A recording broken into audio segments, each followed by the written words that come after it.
Exploring Wisdom. It's Basic Bible Study, Lesson 12. On July 6, 2011, a hiker, Brian Matayoshi, was attacked by a female grizzly bear near the Wapiti Lake Trail in Yellowstone National Park.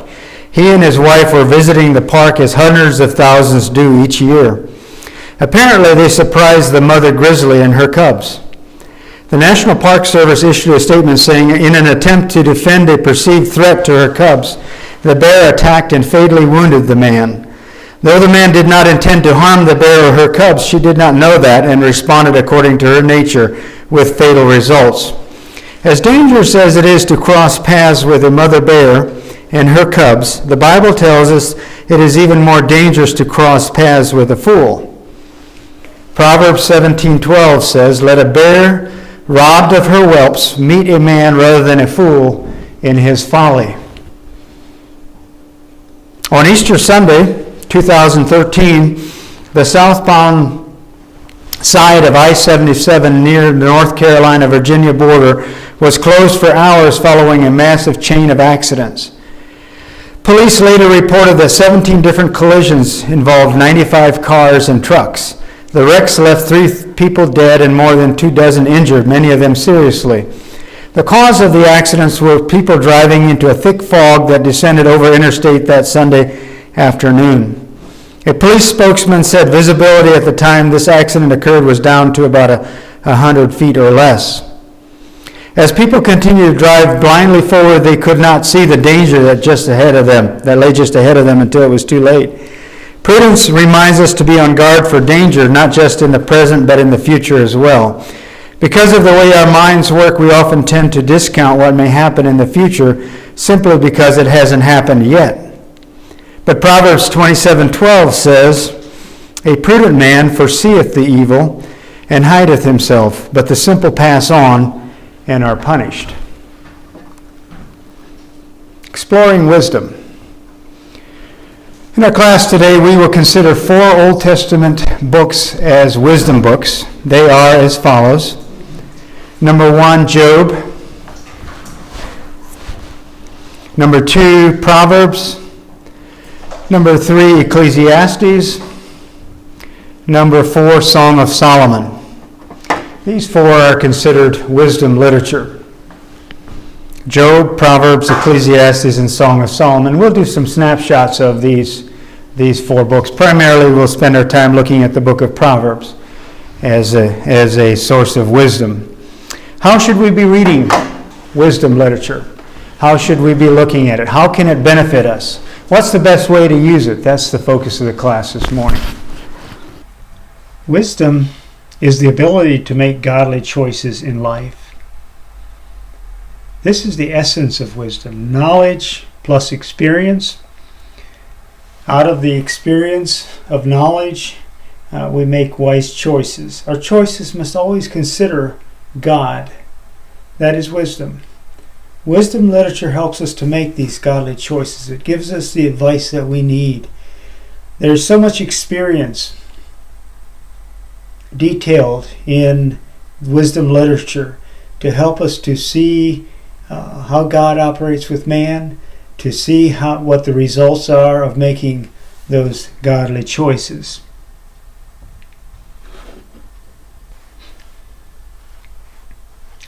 The abuse of wisdom literature. Number 1, taking bits and snatches of wisdom out of context. This seems to be a fairly favorite thing for people to do. They will look at a verse in one of the wisdom books and they will quote from it, but totally out of context. An example would be Ecclesiastes 3 verse 2, where it says a time to be born and a time to die. It is not given in the context of the seasons of life that the writer to Ecclesiastes seems to have been giving it, the significance that he intended. The scripture could be taken as a fatalistic view of life. Doesn't matter how you live. When your time comes, you will die. Life is futile. The end of the book of Ecclesiastes gives this verse proper context. A time to be born, a time to die. The end verses of Ecclesiastes say, fear God.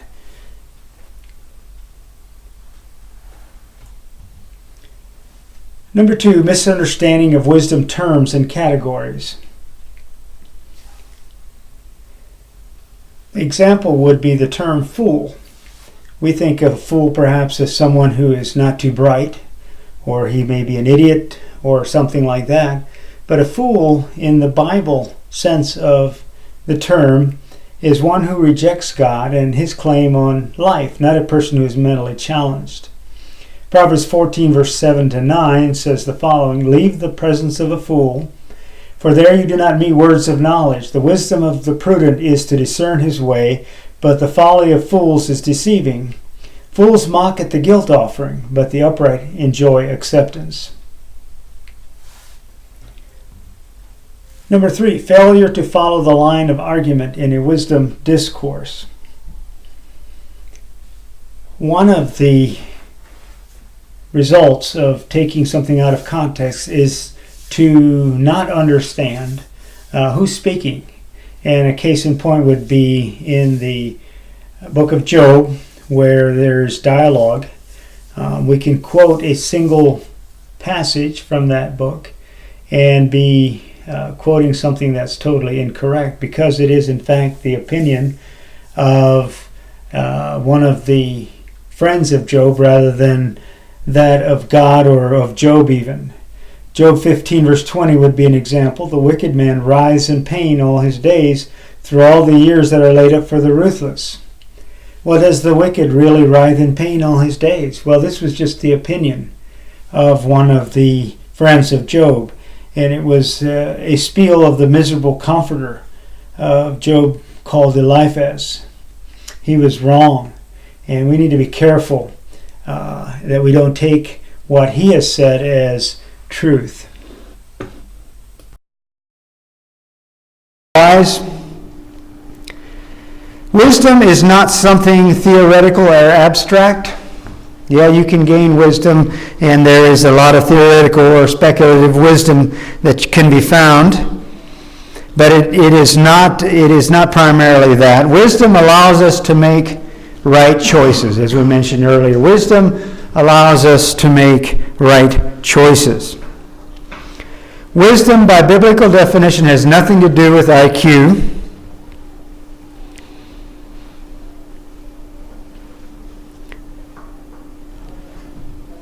I'd like to hone in just a little bit on that. Wisdom allows us to make right choices.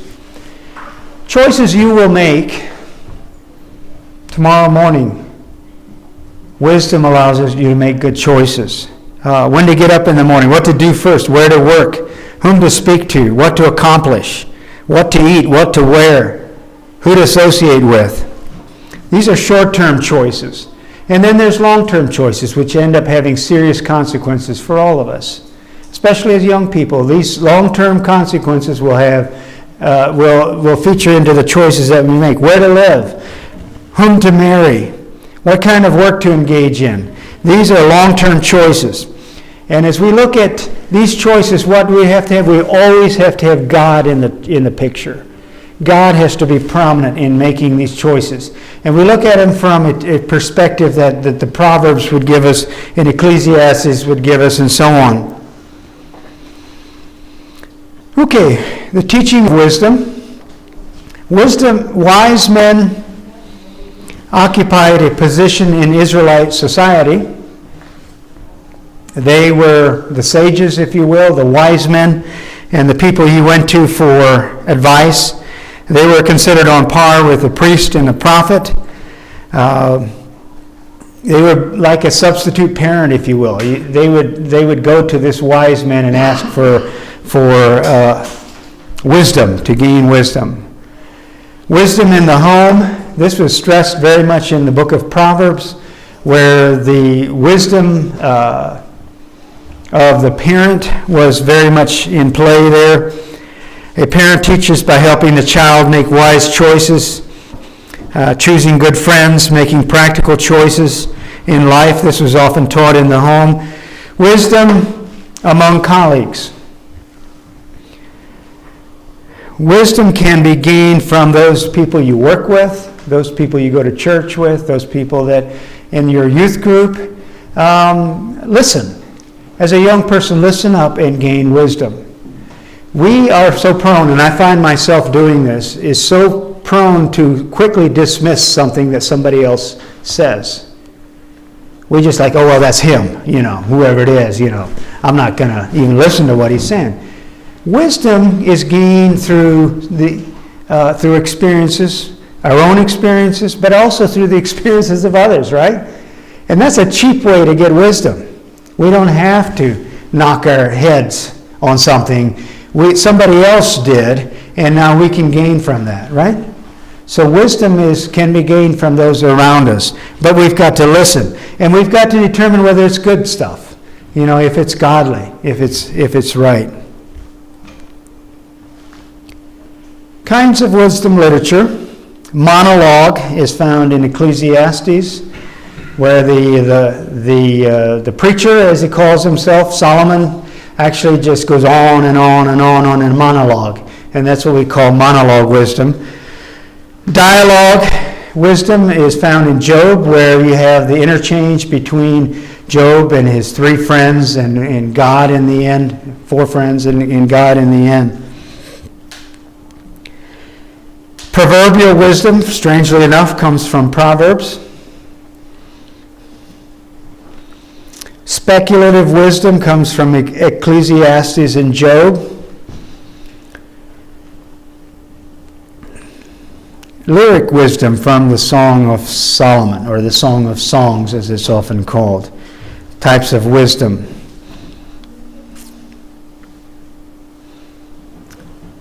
Okay, wisdom is expressed through poetry. The careful wordings, cadences, stylistic qualities make poetry easier to remember. And as we saw in the Psalms and in the prophets also, it's there.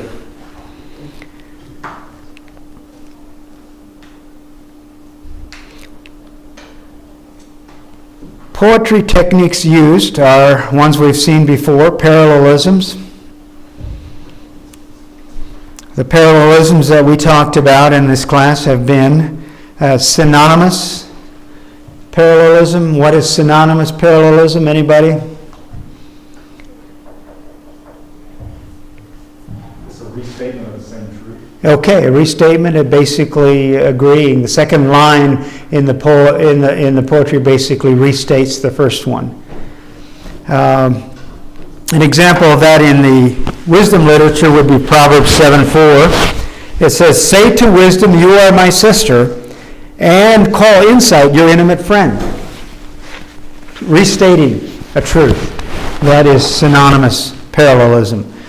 The second one is antithetical parallelism, which is basically an opposite. The second line is saying the opposite from the first line.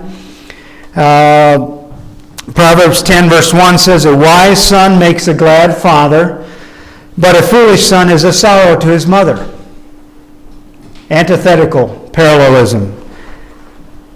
The third kind is synthetic, where the second line basically adds to the first line. Proverbs 10 verse 22 says, "The blessing of the Lord makes rich, and he adds no sorrow with it." The blessing of the Lord makes rich, and he adds no sorrow with it. Okay, the other types of mechanisms that wisdom literature uses is acrostics. Acrostics, each verse begins with a successive letter of the Hebrew alphabet. It's harder for us to recognize it because it's in English now, but Proverbs 31, for instance, the wise woman, each line begins another letter of the Hebrew alphabet. Another technique is used as numerical sequences, and you've seen this in Proverbs. Let me give you an example. The leech has 2 daughters, give and give. 3 things are never satisfied. 4 never say enough. Sheol, the barren womb, the land never satisfied with water, and the fire that never says enough. The eye that mocks a father, and scorns to obey a mother will be picked out by the ravens of the valley and eaten by the vultures. 3 things, numerical sequences, are too wonderful for me. 4 I do not understand. The way of an eagle in the sky, the way of a serpent on a rock, the way of a ship on the high seas, and the way of a man with a virgin. These are numerical sequences you'll see in Proverbs. Number 4, comparisons. Comparisons are used in poetic literature. We see a lot of similes and metaphors being used in this type of literature. An example would be Job 32. Behold, my belly is as wine which hath no vent. It is ready to burst like new bottles. Okay, this is simile. And you can get the picture, can't you? Yes, you can. And then you have a technique called alliteration. Alliteration is something that you may find. To everything there is a season. Time to every purpose under the heaven. A time to be born, a time to die. Alliteration uses phonetic, how shall I say, the first part of each sentence is similar sounding, and it kind of gives a cadence to it. Time to get, a time to lose, a time to rend, a time to sow. This is called alliteration, and it's used in the poetry literature. Okay, let's look at the individual books just briefly and kind of get a synopsis of what wisdom literature is there. Wisdom in Job. The book of Job contains all sorts of wrong advice and incorrect conclusions. Remember, this is dialogue. This type of wisdom is called dialogue. And the conclusions, incorrect conclusions, are from the friends of Job. The book takes the form of structured dialogue. It's a very fascinating book. I encourage you, if you haven't read through the book of Job and studied it, go ahead and read it. It is the only book that actually kind of gives us a background glimpse into the throne room of God and what's happening up in heaven, where Satan comes up in front of God and God says, "What are you doing, Satan?" He says, "Oh, I'm running around in the earth," okay? And it's I don't know how God gave this to somebody, and he wrote it down, and it was really neat. The goal of the dialogue is to show that life is not always fair and that we cannot understand all that happens in the unseen world. That is the goal of the book of Job. Job, who is a godly man, asserts his innocence throughout the book. Job's friends persist in trying to convince him of his guilt. God has the final say in the book. This is wisdom literature at its best, the book of Job. Dialogue wisdom, where back and forth it goes, and God is very much there as well. In the end, he corrects even Job, and then he restores Job. That is the book of Job. Use it, read it. It's very, very good for you to study it. Be very careful, as I mentioned earlier, that you don't take the reasoning of Job's friends as gospel truth. They are very wrong, most of them. Okay, so we got to look at that, and even Job is wrong to some degree. God corrects it in the end. Okay, wisdom in Proverbs. Proverbs is the primary locus of prudential wisdom. Most of it found there. Proverbial wisdom concentrates mostly on practical attitudes. That's important for us to understand. Mostly on practical attitudes. Contains all the good, old-fashioned basic values.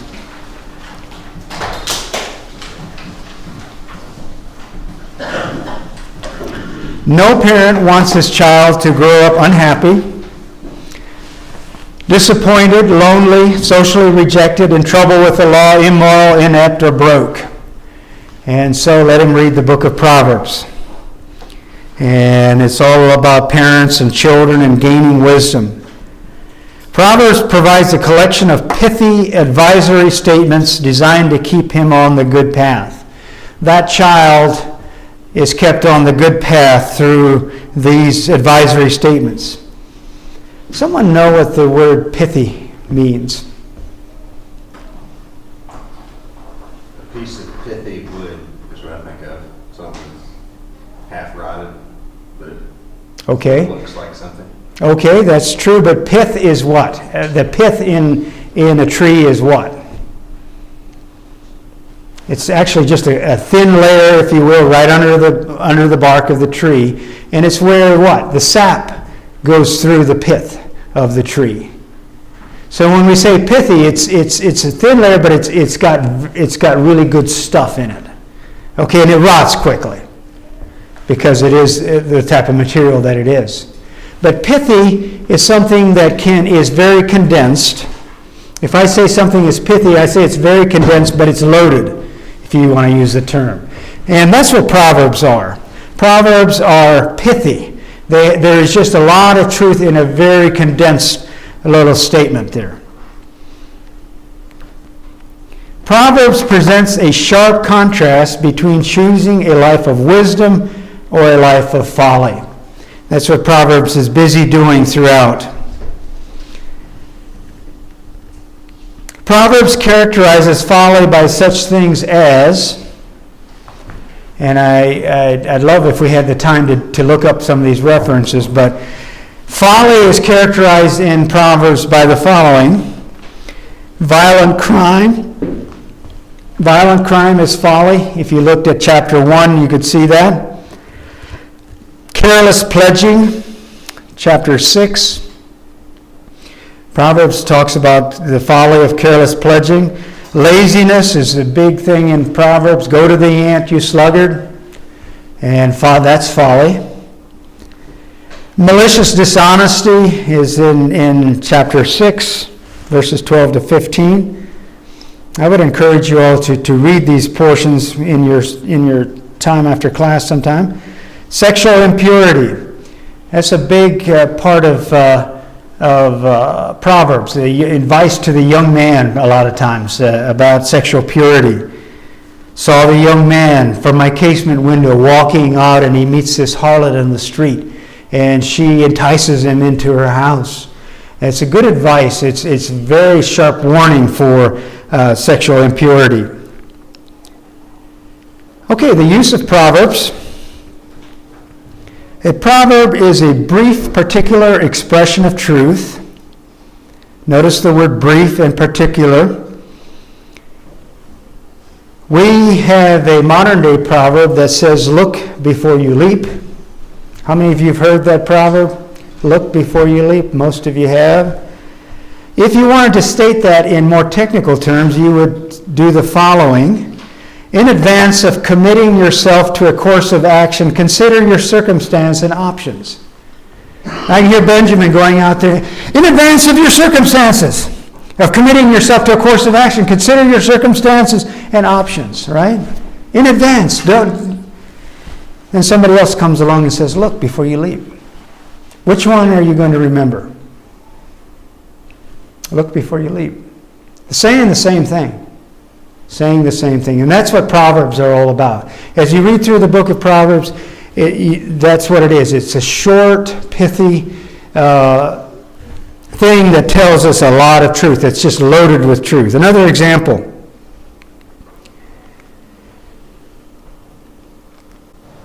A stitch in time saves 9. You've heard that one. Or you could state it more technically. There are certain corrective measures for minor problems that, when taken early on in the course of action, forestall major problems from arising. Okay, which one's are you going to remember? Stitch in time saves 9. And even you guys are going to remember that one. And when you go to cut that board or you're doing whatever, you do it correctly the first time. The use of Proverbs. Proverbs do not state everything about a truth, but they point toward it. They're not comprehensive. So don't be nitpicking the Proverbs because they don't say everything. They're not technical. Proverbs are not legal guarantees from God. This is a stumbling block that Christians make when they look through the book of Proverbs and they read it and they say, train up a child in the way that he should go, and when he is old, he will not depart from it. Is this a legal guarantee? No, it's not. It's not a legal guarantee. Commit your way to the Lord and he will direct your path. Is that a legal guarantee? No, it's not. Is it a principle that we need to take advantage of? Absolutely. It's there to show us how we should live our lives, but don't take it as a legal guarantee. Well, God said that if I trained him and I spanked him properly when he was little, that he's going to turn out well. It doesn't always happen. It doesn't always happen. Doesn't mean that we shouldn't do it. Cultural issues figure into some Proverbs. As you're reading through the book of Proverbs, there are some cultural issues that you should be aware of. Proverbs 25 verse 24 says, it's better to dwell in the corner of the housetop than with a brawling woman in a wide house. What in the world is he talking about? Reading from the NIV, better to live on the corner of a roof than share a house with a quarrelsome wife. What is he talking about? Well, they made a room. The culture of that day, they had a flat roof a lot of times, and they would often build a little room up on top of the house. And that's what he's talking about. It's better to live in this little room, this little man cave, if you can say it that way, and then to share a house with a quarrelsome wife. It's a lot easier sometimes. I'm not going to ask for testimonies here from Benjamin. He's the only one that's married here. Is that right? I'm not sure. Anyway. Okay. Pointers for Proverbs. Number one, Proverbs are often parabolic, pointing beyond themselves. Number one. Number two, Proverbs are intensely practical, not theoretically theological.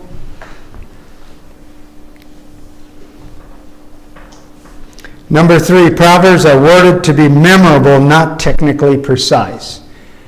And so you shouldn't criticize the Proverbs for not being technically precise. They're worded to be memorable. Proverbs are not designed to support selfish behavior, just the opposite. Okay, some people use it to support getting rich and so on.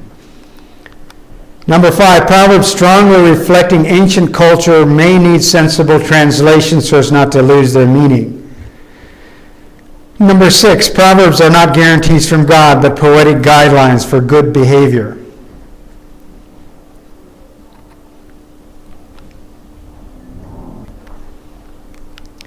Proverbs may use highly specific language, exaggeration, or any variety of literary techniques to make their point. Number eight, Proverbs give good advice for wise approaches to certain aspects of life, but are not exhaustive in their coverage. Just kind of restating what we've been talking about. Number nine, wrongly used, Proverbs might justify a crass materialistic lifestyle. Rightly used, Proverbs will provide practical advice for daily living. Ecclesiastes, cynical wisdom. Ecclesiastes is a puzzling portion of wisdom literature. The deeper you look, the more you can be baffled. The message seems to be one of cynicism, that life has little value, that we're all going to die anyway, that death is the great leveler, there is not an afterlife. A couple examples of that would be Ecclesiastes 2, verse 16, For of the wise, as of the fool, there is no enduring remembrance, seeing that in the days to come all will have been long forgotten. How the wise dies just like the fool. Ecclesiastes 9:5, for the living know that they will die, but the dead know nothing, and they have no more reward, for the memory of them is forgotten. The book would seem to espouse modern existentialism. Enjoy life while you can. There's nothing else beyond this life. Live as well as you can now. Everyone dies the same. Little advice of an eternal nature seems to be found there.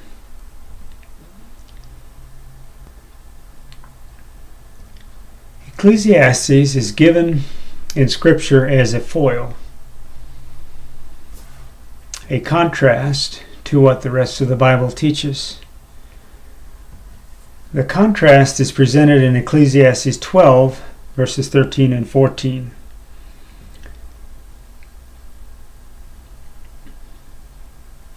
The end of the matter. All have been heard. Fear God and keep his commandments, for this is the whole duty of man.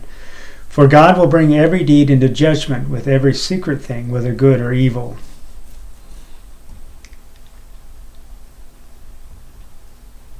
The true aim of the book is to show that the view presented is one that would leave you cold,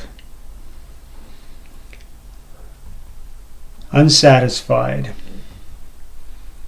The secular fatalistic wisdom that a practical atheism produces. The final passage points the way to the rest of Scripture.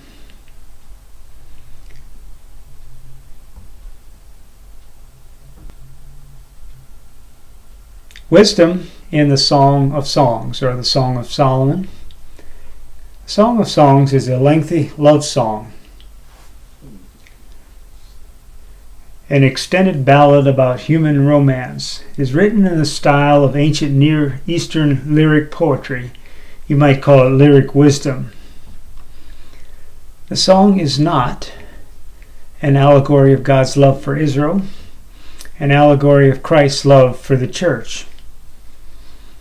You may have heard those allegories being used, or the wisdom in the Song of Songs being used as an allegory. It really isn't. It's a literal love song is what it is. Use the song as God intends. Appreciate the overall ethic context. Be aware of the genre of the song. Read the song as suggesting godly choices. That wraps up our discussion of exploring wisdom in our basic Bible study class. This is lesson 12. Thank you.